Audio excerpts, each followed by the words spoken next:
এটা যেমন chicken fried rice, এই যে দেখছো চিকেন ফ্রাইড রাইস, উপরের ভিতর চিকেন দিয়ে মিক্স করা আছে। এটা এখানে দেখতে পাচ্ছি চারিদিকে দেখো চিকেন কষা, এরকম সাইজের 2 পিস চিকেন দেওয়া হবে। এটা হচ্ছে বাসন্তী পোলাও, এই যে দেখছো এটা কিন্তু পুরো গোবিন্দভোগ চালের বাসন্তী পোলাও হবে। কেমন আছো? আছি, ভালো আছি। তুমি ভালো আছো? একদম ভালো আছি। আচ্ছা, তুমি তো হাবড়া কাঁপিয়ে দিচ্ছে। তুমি যে এখানে কম্বো শুরু করেছো, এখানে দেখতে পাচ্ছি চারিদিকে নানা রকম কম্বো, মাত্র 45 টাকা থেকে শুরু, ঠিক আছে? তো তোমাদের এখানে কি কি কম্বো পাওয়া যাচ্ছে একটুখানি আগে বলে দাও। এটা যেমন চিকেন ফ্রাইড রাইস, এই যে দেখছো চিকেন ফ্রাইড রাইস, উপরের ভিতর চিকেন দিয়ে মিক্স করা আছে। এটা আরে সাবাস।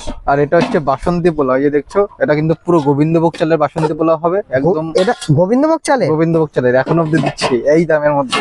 আচ্ছা, গোবিন্দভোগ চাল কিন্তু 200 টাকা কেজি যাবে, হ্যাঁ জানো তো? হ্যাঁ হ্যাঁ, খুবই। এই যে দেখো চিকেন কষা, এরকম সাইজের 2 পিস চিকেন দেওয়া হবে। আচ্ছা আর 1 পিস করে আলু দেওয়া হবে। আচ্ছা, এই যে দেখো আলুর দম, এরকম এই যে লাল লাল বেশ এই করা হয়েছে। লাল লাল ঝাল ঝাল হ্যাঁ। কষা কষা। এরকম বেশ সুন্দর আলুর দম, এরকম সাইজের 1 পিস আলু দেওয়া হবে। Chicken fried rice 2 piece chicken দিয়ে মাত্র 70 টাকা, বাসন্তী পোলাও 2 পিস চিকেন দিয়ে মাত্র 60 টাকা, এর সাথে 1 পিস আলু যাবে। আর আলুর দমে বাসন্তী পোলাও মাত্র 45 টাকা, চিকেন ফ্রাইড রাইস মাত্র 50 টাকা। আচ্ছা,